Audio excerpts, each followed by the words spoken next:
علی کا نام میری زندگی ہے، علی کا نام میری زندگی ہے، علی کا نام میری بندگی ہے، علی کا نام میری زندگی ہے۔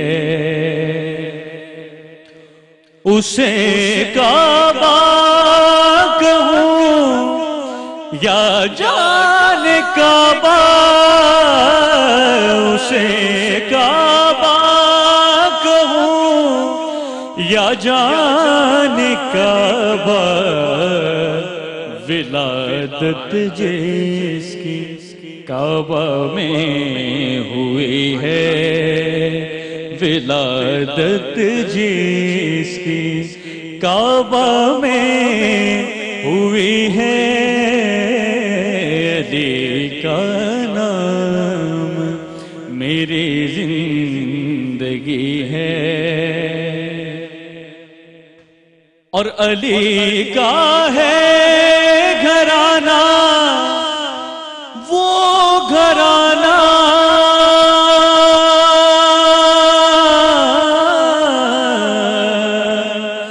علی کا ہے گھرانہ، وہ گھرانہ سخاوت کی رسم جن سے چلی ہے، سخاوت کی رسم جن سے چلی ہے، علی کا پیار میری بندگی ہے، علی کا نام میری زندگی ہے۔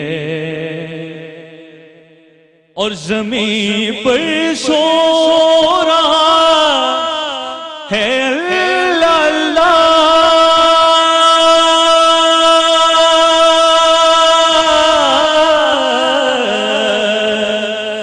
زمین پر سو رہا ہے اللہ اللہ، جہاں والوں علی آخر علی ہے، جہاں والوں علی آخر علی ہے، علی کا پیار میری زندگی ہے، علی کا نام میری بندگی ہے۔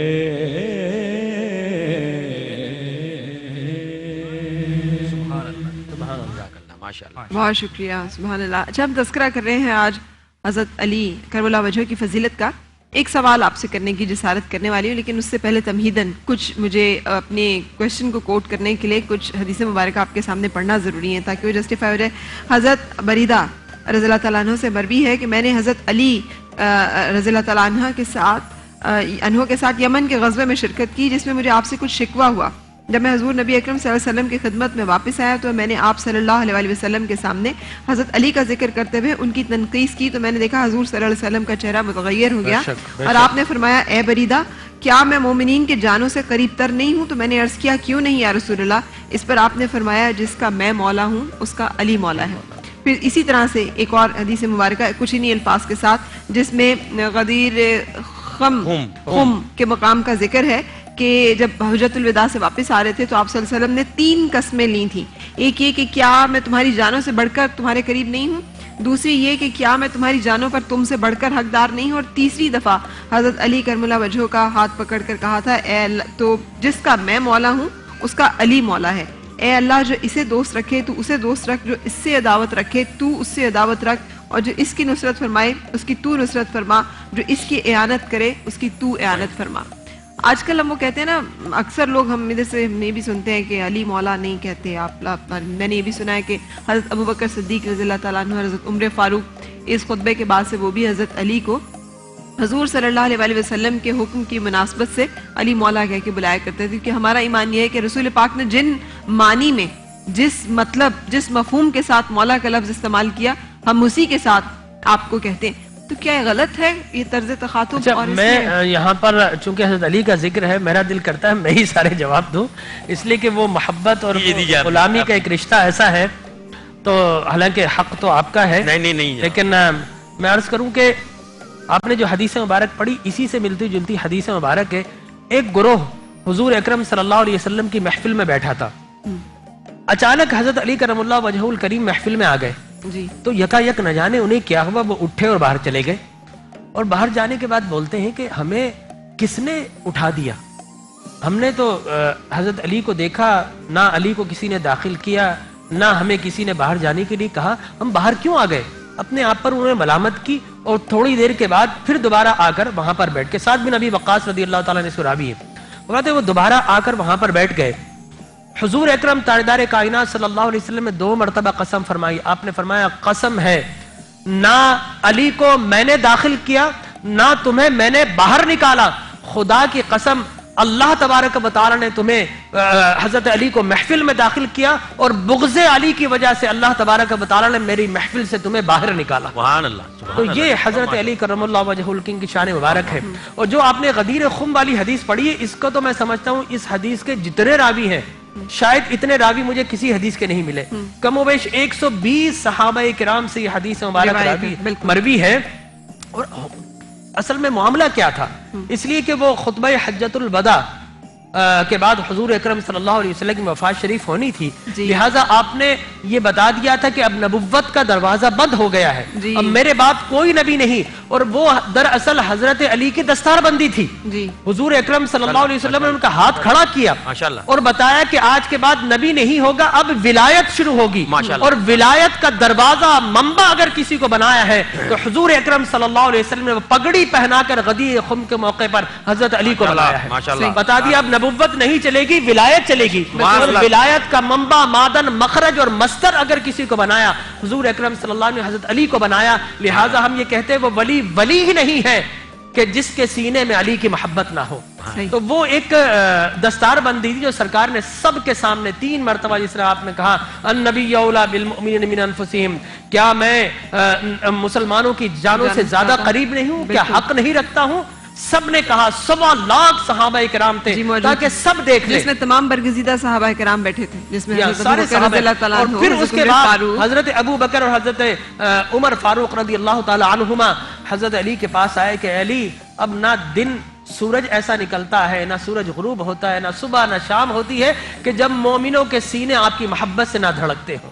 لہٰذا آپ ہمارے مولا ہیں. جب شیخین نے ان کو مولا مانا اور جب ختمی مرتبت نے سب کے سامنے ان کی مولائیت کا ایک حلف لیا، ولایت کی ایک دستار کی، تو میں سمجھتا ہوں کہ وہ مومن ہی نہیں ہو سکتا جو علی کو اپنا مولا نہ مانتا. سبحان اللہ، سبحان اللہ، سبحان اللہ. اچھا، کیا فصاحت و بلاغت کہ رسول پاک صلی اللہ علیہ وسلم نے کہہ دیا کہ میں شہر علم ہوں اور علی دروازہ ہے، میں مدینۃ الحکمت ہوں اور علی اس کا دروازہ ہے. اور آپ صلی اللہ علیہ وسلم کے آپ رضی اللہ تعالیٰ عنہ کے اقوال اتنے خوبصورت ہیں، یعنی منصب اور دولت مل جانے سے لوگ بدل نہیں جاتے، پہچانے جاتے ہیں. میں نے اپنے رب کو اپنے ارادوں کے ٹوٹنے سے پہچانا، اور میں نے تیری عبادت کی نہ تیری جنت کے لالچ میں نہ تیرے جہنم کے خوف میں، میں نے تیری عبادت کی تیری رضا کے لیے. اور حضرت علی نے فرمایا نا کہ میں جنت سے زیادہ نماز سے محبت کرتا ہوں، اس لیے کہ جنت میری رضا ہے اور نماز میرے رب کی رضا ہے.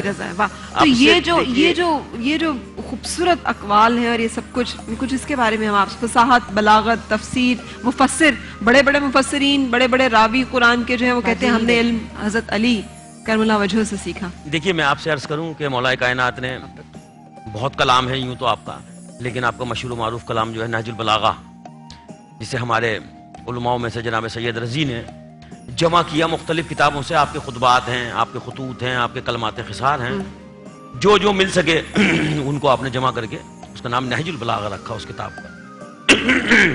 تو میں آپ سے عرض کروں کہ مولا کائنات نے اپنی زندگی میں ہی جب آپ سے پوچھا کہ آپ قرآن کی تفسیر اور تعویل اس طرح سے کر دیتے ہیں جیسے قرآن آپ کے سامنے ہے، تو آپ نے کہا کہ اس کا تم نے مجھ سے وجہ نہیں پوچھی. وہی تو پوچھ رہا ہے. اس کی وجہ یہ ہے کہ میں نے آنکھ کھولتے ہی لعاب دہن قطمی مرتبہ چوسا ہے.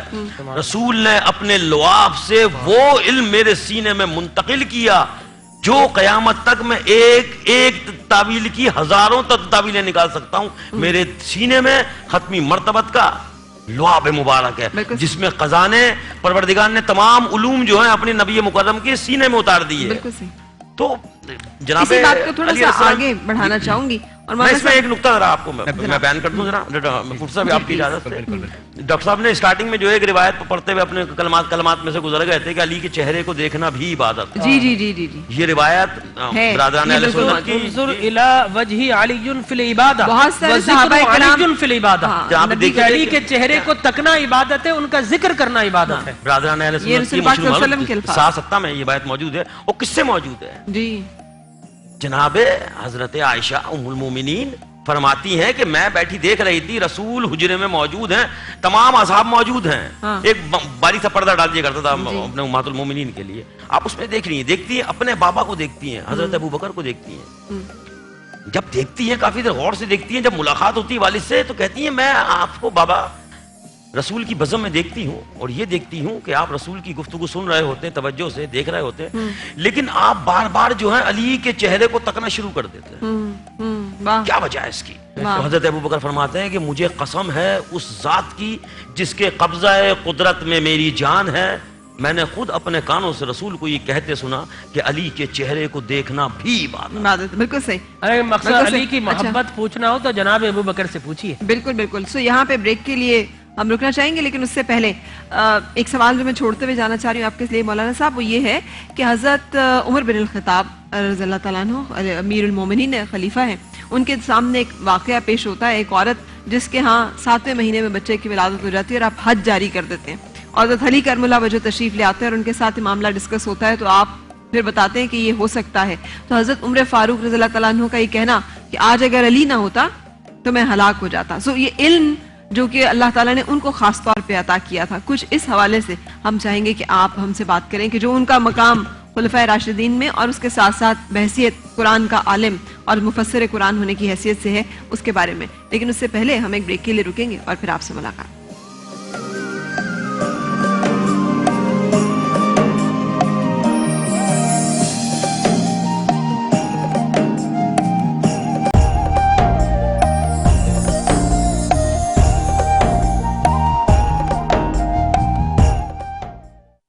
سلام اللہ علی احباب کا یا علی, سلام اللہ علی احباب کا یا علی, اسد اللہ علی ولی اللہ, علی اسد اللہ علی ولی اللہ, علی یا حیدر یا حیدر یا حیدر.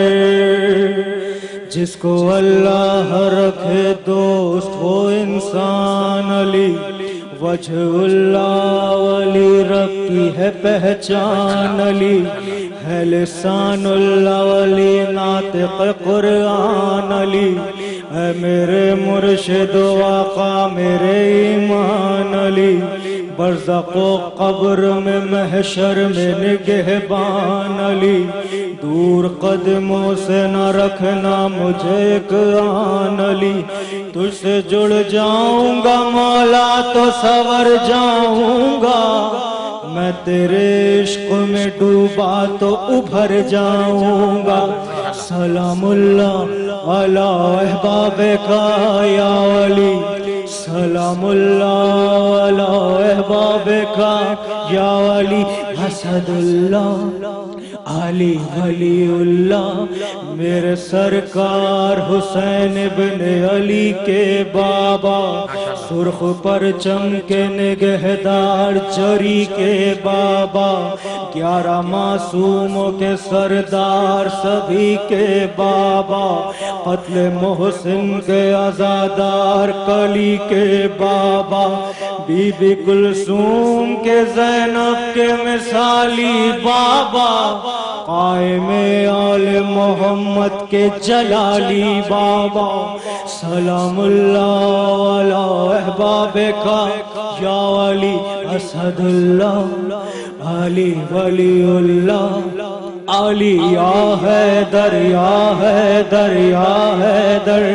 چار غم ایسے ہیں جن پر تھا ولی کا گریا، پہلا غم حضرت حمزہ کا کلیجہ چبنا، دوسرا غم ابو طالب کا جدا ہو جانا، تیسرا غم تھا بڑا رحلت محبوب خدا، چوتھا غم تھا غم زہرا جو لحد تک پہنچا، دشمنی حیدر کرار کی روکے نہ رکی، بدر کی آگ تھی جو کرب و بلا تک پہنچی، لعنت اللہ علی اعدائک یا علی، لعنت اللہ علی اعدائک یا علی اسد اللہ، علی ولی اللہ، علی اسد اللہ، علی ولی اللہ، علی یا حیدر یا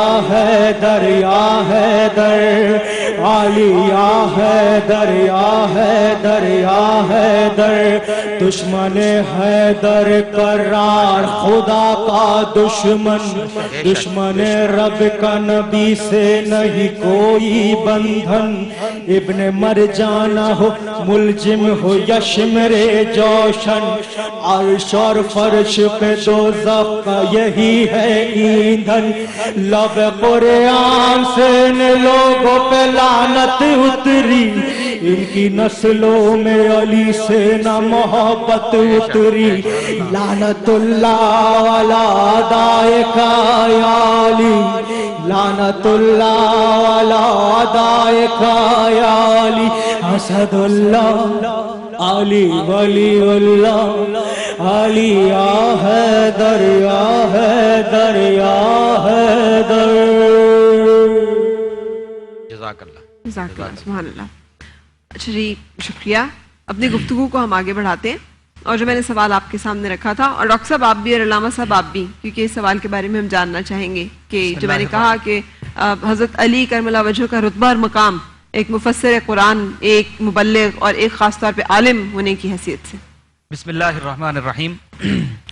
حضرت علی رضی اللہ عنہ نبی کریم صلی اللہ علیہ وسلم کے پاس بھی اکثر اوقات فیصلے آتے، کسی معاملے میں فیصلہ کرنا ہے تو نبی کریم صلی اللہ علیہ وسلم حضرت علی سے رجوع کرنے کے بارے میں فرمایا کرتے۔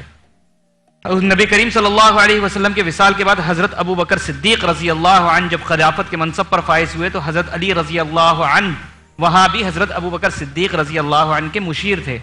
اسی طرح حضرت عمر رضی اللہ عنہ جب خلافت کے منصب پر فائز ہوئے تو حضرت عمر رضی اللہ عنہ کے بھی مشیر خاص حضرت علی رضی اللہ عنہ تھے۔ ایک موقع ایسا بھی آیا کہ جس میں ایک عورت جس کے ہاں ولادت ہوئی 6 ماہ میں، تو اس پر حضرت عمر رضی اللہ عنہ نے حج جاری کرنے کا فیصلہ کیا، لیکن حضرت علی رضی اللہ عنہ نے ارشاد فرمایا کہ نہیں، یہ بچہ اسی عورت کا ہے۔ اور انہوں نے یہ مسئلہ کہاں سے نکالا کہ اللہ رب العزت قرآن کریم میں فرماتا ہے وَحَمْلُهُ وَفِصَالُهُ 30 شَهْرًا، دودھ پلانے کی کم سے کم مدت 2 سال ہے، اور بقیہ بچے 6 ماہ تو 2.5 سال، تو بقیہ بچے 6 ماہ جو ہے وہ حمل کی مدت ہے۔ ٹھیک ہے، تو حضرت علی رضی اللہ عنہ نے یہاں سے یہ فیصلہ نکال کر حضرت عمر رضی اللہ عنہ کے سامنے یہ فیصلہ رکھا کہ یہ بچہ اسی عورت کا ہے۔ تو حضرت عمر رضی اللہ عنہ نے ارشاد فرمایا کہ اگر آج علی نہ ہوتے تو عمر ہلاک ہو جاتے۔ جی بالکل، میں نے اسی حدیث مبارکہ کو کوٹ کر کے کہا تھا، لیکن سمجھانے کے لیے تھوڑا سا، کیونکہ شاید ہمیں سمجھنے میں آسانی ہو، اگر آپ اس معاملے کو سمجھا دیں۔ میں عرض کروں کہ قرآن مجید برہان رشید کا واضح حکم ہے کہ حمل اور ایام رضاعت یعنی دودھ پلانے کی جو میعاد مقرر کی ہے قرآن نے، وہ 30 ماہ مقرر کی ہے۔ جی 2.5 سال۔ 2.5 سال۔ تو اب صورتحال یہ تھی کہ اب قرآن نے 2.5 سال مقرر کر دی ہے، اب وہ ایک مقام پر 2.5 سال آیا اور اب یہاں پر 6 ماہ کا بچہ آ گیا۔ وہ قرآن میں ایک مقام پر جو ہے وہ یہ ہے کہ اس کی جو مدت ہے وہ تقریباً 3 سال ہے، لہٰذا جب ان دونوں کو تطبیق کیا اور 2.5 سال نکال دیے تو اب جو ایام حمل ہے وہ کم از کم مدت 6 ماہ بنتی ہے. ٹھیک ہے. اور آج میڈیکل سائنس بھی اس کی تصدیق کرتی ہے, آپ تو خود ماشاءاللہ ڈاکٹر ہیں, کہ جو سیکنڈ ٹرائیمسٹر کے اینڈ پر جا کر وہ بچے کی جو ٹوٹل اعضاء ہے وہ کمپلیٹ ہو جاتے ہیں, اور تھرڈ ٹرائیمسٹر میں اسے تقویت ملتی ہے. لہٰذا اگر 6 مہینے کا بچہ اس دنیا میں پیدا ہو جائے تو پھر اسے بچانا ممکن ہے. اس سے کم میں اگر پیدا ہو تو پھر ظاہر ہے کہ وہ ابارٹ ہو جائے گا. لہٰذا جو حضرت علی کرم اللہ وجہ الکریم نے قرآن کی آیتوں کو تطبیق کر کے بتایا کہ نہیں 6 ماہ کا بچہ ممکن ہے, ورنہ اس عورت پر حد جاری ہو جاتی. لہٰذا حضرت عمر نے کہا کہ علی تم نے مجھے ہلاک ہونے سے بچا لیا. بالکل صحیح. یہ تمام فضائل جو کہ ہم نے یہاں پہ بیان کیے, کچھ اور علامہ صاحب جن کا آپ تذکرہ کرنا چاہیں, آج کے دور میں کیا پیغام ہے اور آج کے دور میں ہم نے کیا سیکھنا ہے اور کیسے اس کو لے کے چلنا ہے؟ دیکھیے, میں گفتگو جس طرح سے جا رہی ہے, میں اس میں ایک چیز کو بتانا بہت ضروری سمجھتا ہوں ہمارے حکمرانوں کے لیے, کہ کاش کے وہ بھی اس چیز کو دیکھتے ہوئے کہ حکمرانی کس طرح کی جاتی ہے. آپ کسی محل سرا میں نئی قیام فرماتے تھے, آپ جس گھر میں تھے اسی گھر میں رہتے تھے جی, اور روز ایک آپ نے وقت مقرر کیا ہوا تھا کہ مجھے روزانہ کچھ وقت بازار میں مارکیٹ میں گزارنا ہے, کہ میرے لوگ کس طرح سے جو ہیں وہ خرید و فروخت کر رہے ہیں, اور جو میری ذمہ داری ہے کہ اپنے لوگوں کو بہتر سے بہتر سہولتیں میں میسر کر سکوں. تو آپ خلیفہ وقت ہوتے ہوئے خود نکلتے تھے. آج جو ہم دیکھتے ہیں کہ سب سے بڑا ہمارے پاس فقدان جو ہے جناب وہ چیک اینڈ بیلنس کا ہے. جی, ہمارے مولا کائنات خود چیک اینڈ بیلنس کیا کرتے تھے اور اس کی ہدایت کیا کرتے تھے سختی کے ساتھ, کہ دیکھو کسی کے ساتھ زیادتی نہ ہو جائے, اور روکتے تھے کہ اگر تم اپنا یہ سارا مال جو حلال ہے, اگر تم نے 1 پیسے کی لالچ میں بھی اگر اس کو تم نے جو ہے وہ لالچ میں بیچ کے 1 پیسہ زیادہ کما لیا تو تم نے یہ پورا کا پورا ضائع کر دیا. وہ تبلیغ جو ایک یونیورسٹی میں یا کالج میں یا مدرسے میں ہوتی ہے, جو مولا کائنات یا جتنے بھی ائمہ معصومین یا اصحاب کرام باہر گھر سے نکل کے مارکیٹوں میں جا کے کیا کرتے تھے, ان کو اس سے غرض نہیں تھی کہ کوئی ہم سے علم لینے آتا ہے کہ نہیں آتا, نہیں آؤ علم لینے, ہم تمہیں جو ضرورت ہے اس کو پہنچائیں گے تاکہ اللہ کی بارگاہ میں سرخرو ہو سکیں. دوسری چیز میں آپ سے عرض کروں کہ بڑی واضح چیز ہے, مولا کائنات نے اپنی ہر شجاعت میں بتایا ہے کہ میری شجاعت میں ہی میرا امن بھی ہے. صحیح, میں صرف اللہ کی خاطر اور نبی مکرم کے حکم پہ اس تلوار کو نکالتا ہوں, اپنی مرضی سے نہیں نکالتا. کیا بات. اور جس وقت ایک مرحلہ ایسا آیا کہ ایک ملعون نے جو ہے وہ لعاب دہن پھینک دیا آپ کے, جی جی, تو آپ اس کو قتل کرنے ہی والے تھے کہ آپ ہٹ گئے. پوچھا لیے کیا کیا آپ نے؟ کہا اس لیے میں ہٹ گیا کہ اس وقت جب اس نے میرے ساتھ یہ بے ادبی کی تو میرا غصہ شامل ہو گیا تھا, تو یہ رضا الہی اور خوشنودی مصطفیٰ کے لیے نہیں رہ گیا تھا, اس میں میرا غصہ شامل ہو گیا. تو واضح ہدایت دے دی کہ اطیع اللہ و اطیع رسول, یہ تمہارے مقدم رہے. یہ علی مولا کائنات نے خود عملی زندگی میں کر کے دکھا. واہ, بہت خوبصورت. ہم بریک کے لیے یہاں پہ رکیں گے اور پھر آپ سے ملاقات.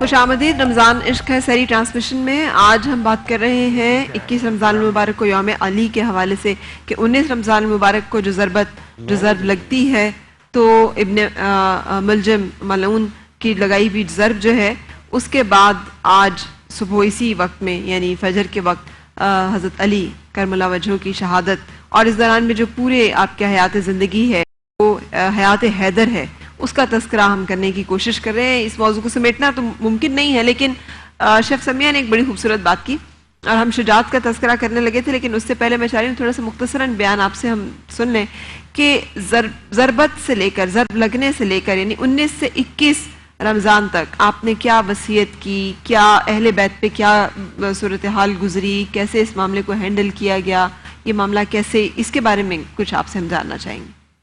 میں آپ سے یہ عرض کروں کہ جس وقت ضربت لگی ہے آپ کی, آپ محراب میں جہاں آپ نماز پڑھا رہے تھے, آپ نے محراب کی ہی مٹی اٹھا کر اپنے زخم پہ لگائی اور کنارے ہو کر اپنے بڑے صاحبزادے امام حسن مجتبیٰ کو بولا کہ حسن آگے آؤ, کیونکہ آپ نے سنتیں ادا کر لی تھی, فرض ادا کرنے باقی تھے. سنتیں ادا کر لی تھی فجر کی, جی جی جی, اور فرض ادا کرنے باقی تھے. امام حسن نے آ کر نماز کو مکمل کرایا. اس کے بعد آپ کے اصحاب نے آپ کو اٹھایا تو آپ نے سب کو منع کیا, دیکھو کوئی رونا نہیں, میں ابھی زندہ ہوں, یہ میرا جو دشمن ہے جس نے مجھے ضرب لگائی ہے اس کو صرف قید رکھنا, اس پہ کوئی ظلم نہ ہونے پائے کسی بھی قسم کا. اس نے مجھے زخمی کیا ہے, اگر میں بچ گیا, آپ فیصلہ دیکھیے, اگر میں بچ گیا تو اس کو معاف کروں, اس کو سزا دوں, یہ میرے اختیار میں ہے. صحیح. اور اگر اس کی ضرب سے میں مر جاتا ہوں تو میں اپنے فرزند اکبر, بڑے بیٹے کو فرزند اکبر کہتے ہیں امام حسن مجتبیٰ کو, میں اس کو حکم دیتا ہوں کہ حسن اس نے ایک ضرب میرے لگائی ہے, اس کو ایک ہی ضرب سے ہلاک کرنا اگر میں اس کی شب سے ہو گیا. تو یہ قانون متوازن کر دیا آپ نے. دوسرے آپ نے جناب امام حسن کو اور امام حسین کو وصیت کی ہے جو کافی لمبی ہے کہ ہمیشہ جو ہے وہ اپنے ظالم کے خلاف کھڑے رہنا, اور جو نادار ہیں, جو یتیم ہیں, جو مسکین ہیں, جو طالب علم ہیں, ان کی ہر طرح سے مدد کرتے ہیں. تفصیل ہے پوری, بہت بڑی آپ نے ماشاءاللہ سے جو ہے وہ وصیت فرمائی ہے.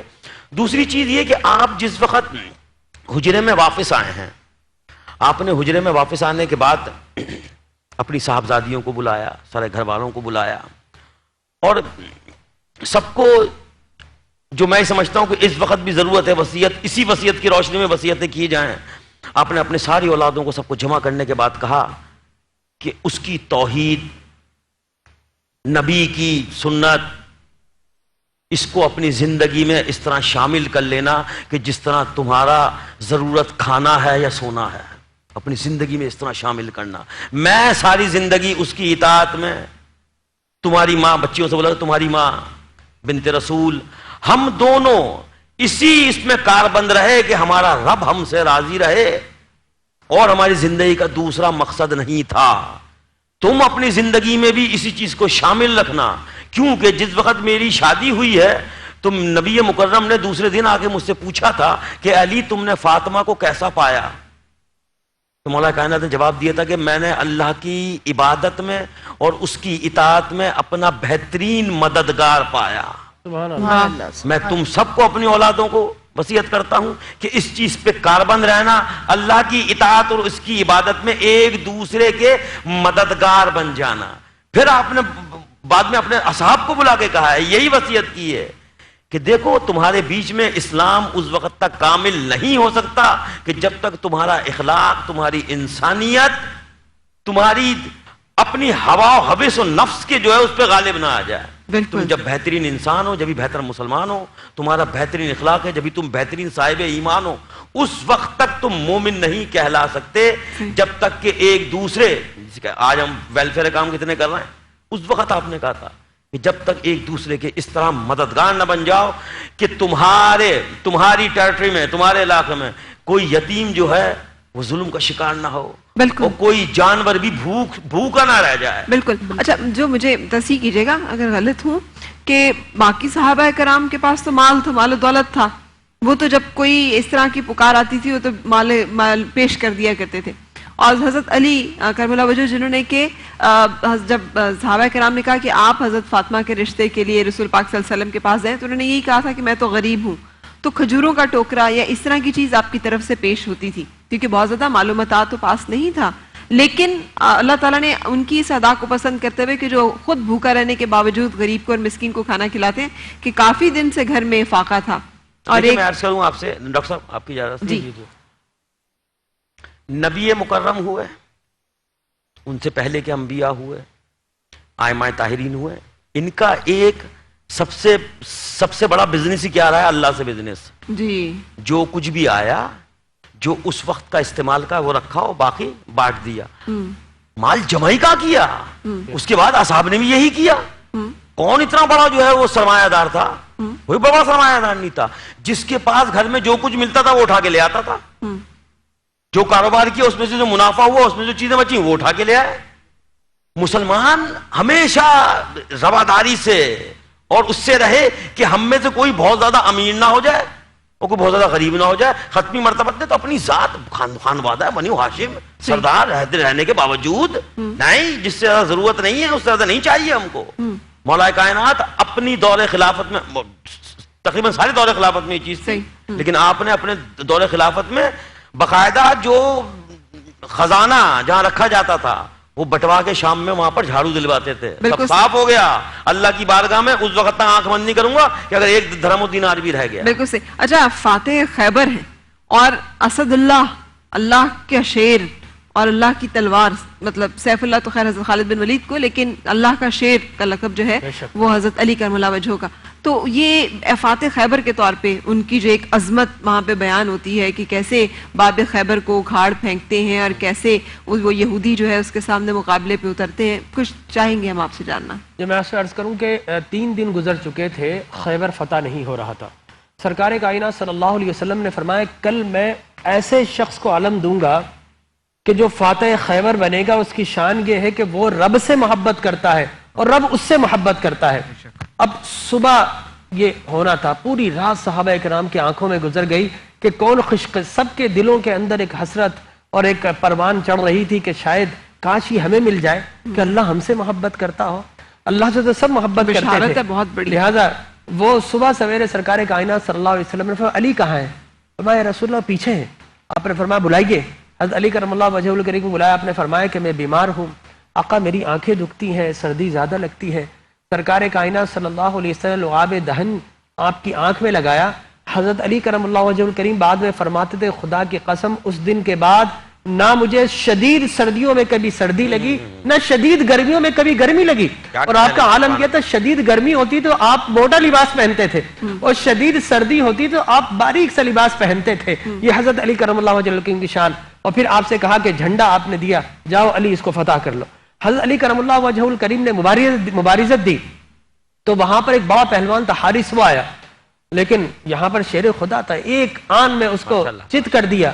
اس کا بھائی مرحب جو بڑا نامی گرائیں پہچان تھا، بعد میں وہ آیا، حضرت علی کرم اللہ وجہہ الکریم نے اسے بھی چت کر دیا۔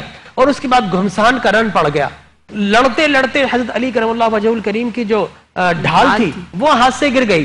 تو اضطراری کیفیت میں آپ نے وہ دروازہ جس میں بعد میں صحابہ کرام نے کہا ہم نے 40 آدمیوں نے اسے اٹھانے کی کوشش کی، ہلا بھی نہیں، 70 آدمی اس کو ہلایا کرتے تھے۔ حضرت علی نے اضطراری طور پر اس دروازے کو زمین سے اکھاڑا اور اپنی ڈھال بنا لیا۔ تو حضرت علی کرم اللہ وجہہ الکریم کے اس عمل سے پھر مسلمان خیبر میں داخل ہوئے، اللہ نے فتح و نصرت عطا فرمائی۔ حضرت علی سے پوچھا گیا بعد میں کہ علی اتنا بھاری بھرکم دروازہ تم نے کیسے اٹھا لیا؟ حضرت علی نے فرمایا کہ بخدا میں نے جسمانی طاقت سے نہیں اٹھایا، میں نے تو ربانی طاقت سے ماشاءاللہ ماشاءاللہ ماشاءاللہ۔ یہ وہ شان تھی حضرت علی کی۔ اور پھر جب فاتح مکہ بن کر جب حضور اکرم صلی اللہ علیہ وسلم داخل ہوتے ہیں تو حضرت علی سے کہتے ہیں علی تم میرے کاندھے پر بیٹھ جاؤ، اب بتوں کو توڑتے جاؤ۔ تو سارے بتوں کو آپ توڑ رہے تھے، اور 2 روایتیں، ایک میں حضرت علی نے کہا کہ یا رسول اللہ میں اتنا بلند ہو گیا ہوں اب میں چاہوں تو آسمان کو اٹھا لوں۔ اور پھر دوسری روایت میں لوگوں نے پوچھا کہ علی جب تم حضور کے کاندھے پڑتے تو کیا کیفیت تھی؟ فرمایا کہ میں کاندھے پہ تو نبی کے تھا، لیکن خدا کی قسم اگر میں چاہتا تو میں عرش کو بھی چھو لیتا۔ اتنی جلیل القدر اور اتنی عالی مرتبت شخصیت اور بدقسمتی مسلمانوں کی کہ جو فتنہ ہمارے اندر پیدا ہوا ہے وہ فتنہ آج تک ہماری جڑیں کاٹ رہا ہے، وہ فتنہ آج تک ہمیں اندر سے کھوکھلا اور کمزور تر کیے جا رہا ہے، اور یہ امت مسلمہ کو اور امت اسلامیہ کو حضرت عمر بن تقسیم کرنے کی جو ایک بدترین سازش ہے، ہم اس کا شکار ہیں۔ حضرت عمر بن خطاب رضی اللہ تعالی عنہ حضرت علی سے کسی نے کہا کہ علی آپ کے دور کے اندر یہ فتنے بڑے ہو گئے اور عمر کے دور میں فتنے نہیں تھے، آپ نے فرمایا کہ ان کے مشیر ہم تھے، ہمارے مشیر تم ہو۔ تو یہ نیچے والے جو ہے نا یہ فتنہ و فساد پھیلاتے ہیں ہمیشہ اور اپنے مقاصد نکالتے ہیں، تو یقیناً آج بھی یہی سب کچھ ہے۔ تو ہم اس موضوع کا احاطہ تو نہیں کر سکتے اس طرح سے، اس لیے کہ کہاں وہ شخصیت اور کہاں ہم، نہ ہمارا وہ علم نہ بیان، لیکن اتنا ضرور ہے کہ جس آیہ مبارکہ سے شروع کیا تھا، میری تو پوری زندگی کا محور و مرکز قرآن پاک کے ارد گرد گھومتا ہے، جہاں پہ اللہ تعالیٰ نے خود رسول پاک صلی اللہ علیہ وسلم کو کے زبان سے ہمیں کہلوایا کہ کہہ دیجئے کہ میں تم سے رسالت کا اور کوئی اجر نہیں مانگتا سوائے اس کے کہ میرے اہل قرابت جو ہے ان سے مودت، ان سے محبت رکھو۔ تو مجھے اکثر اپنے اندر یہ خیال اور بہت خوف آتا ہے کہ ہم نے کیا سلوک روا رکھا، ہم نے کیا اہل قرابت اور اہل بیت کے ساتھ کیا، ہمیں اس کے بارے میں سوچنا اور سوال کرنا ہے۔ اور اجازت چاہوں گی اس دعا کے ساتھ کہ اللہ تعالیٰ ہمیں بخشے، ہمارے گناہوں کی مغفرت فرمائے، جبکہ عشرۂ مغفرت بھی چل رہا ہے، اور اللہ تعالیٰ ہمیں جہنم کی آگ سے محفوظ رکھے، اور انشاءاللہ کل پھر آپ سے ملاقات ہوگی۔ اور جاتے جاتے زبیر بھائی آپ اگر ہمیں ایک کوئی کلام بلکہ من کنتم مولا آپ سارے ہم تذکرہ کر رہے ہیں تو ہم آپ سے بھی اس کی درخواست کریں گے اور آپ سب کی تشریف آوری کا شکریہ ادا کرتے ہوئے میں آپ کو بھی اللہ حافظ کہوں گی. من کن تو مولا مولا من کن تو مولا فضلی مولا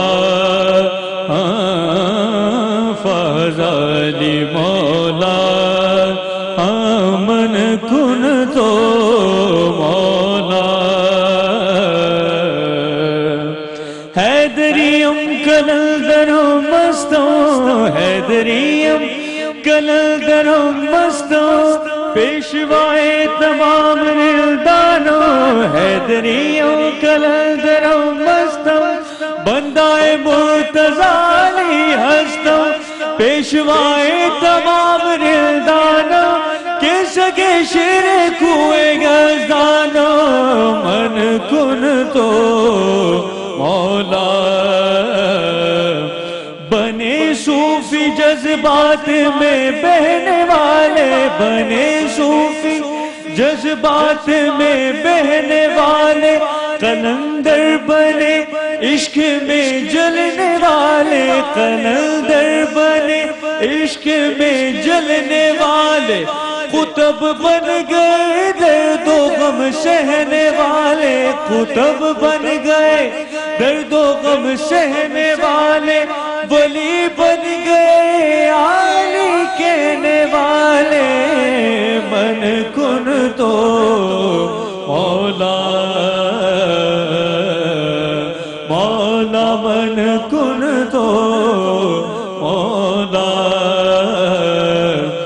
جنگل پہاڑ کہتے ہیں نادے علی علی جنگل پہاڑ کہتے ہیں نادے علی علی مشکل کو میری حل کرو مشکل کشا علی من کن تو